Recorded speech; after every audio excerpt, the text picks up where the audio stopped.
Une revue de presse culturelle, oui, mais attention, pas en vacances, avec un costume et une cravate. Et rose quand même. Ladies and gentlemen.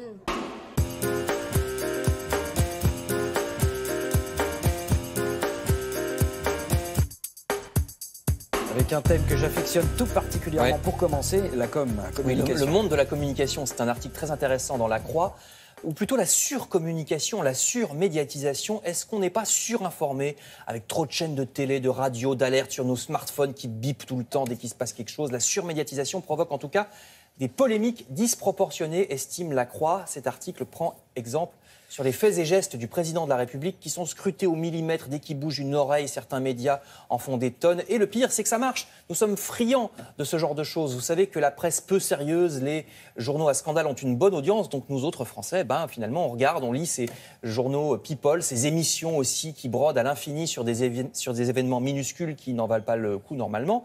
Donc décrochons un peu, prenons du recul, choisissons nos sources d'information. France Télévisions, par exemple, ça suffit amplement, il n'y a pas besoin de plus.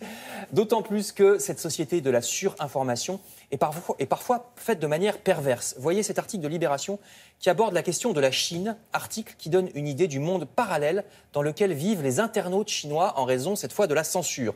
Alors même dans les conversations privées, sur les messageries en Chine, si par exemple vous postez une image de Winnie l'ourson, ça sera censuré. Pourquoi? Oula, parce que Winnie l'ourson, dis donc, c'est sacrément... Ah oui, ah non mais ça là, rigole on pas. est dans l'opposition politique totale, parce que c'est le capitalisme. Non, parce que Winnie l'ourson, c'est le sobriquet, regardez ces deux photos, du président chinois Xi Jinping. C'est comme ça que les Chinois l'appellent, se moquent de leur président. Ouais. Et c'est qu'un des multiples cas de censure. Les internautes chinois vivent vraiment dans un monde totalement contrôlé par le pouvoir. Facebook, Twitter, Instagram sont bloqués en Chine. Il faut le savoir quand même. Beaucoup de sites web de journaux occidentaux aussi, sachant que les journaux chinois, eux, ils disent ce que Pékin leur dit de dire. Chez nous, évidemment, le problème ne se pose pas de cette censure, mais ça montre comment, malgré la mondialisation, nous vivons, selon les pays, dans des mondes complètement différents selon le pouvoir politique. En Chine, même poster sur Internet une photo de chaise est interdit. Pourquoi?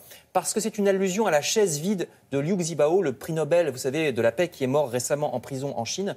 Donc vous voyez jusqu'où ça va, pas de chaise. Article dans Libération, donc, sur cette folie de la communication et de la censure de la communication. Je reviens en France avec plus pacifique.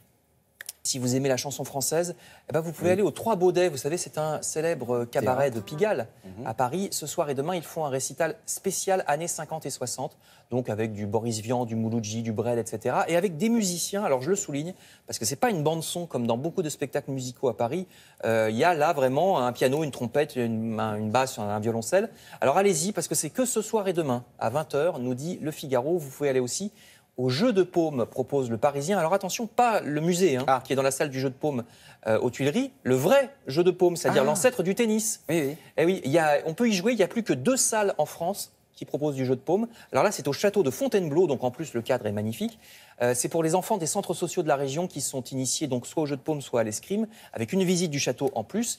Initiative du ministère de la Culture pour les gamins de la région de Fontainebleau. C'est important pendant l'été, surtout dans les petites villes. Vous trouverez dans le Parisien ces articles sur les animations donc à Fontainebleau ou ailleurs pour les enfants qui ne partent pas en vacances, à retrouver aussi dans la plupart de vos journaux régionaux qui expliquent tout ce qu'il y a à faire pour les jeunes ou les moins jeunes à proximité de chez vous.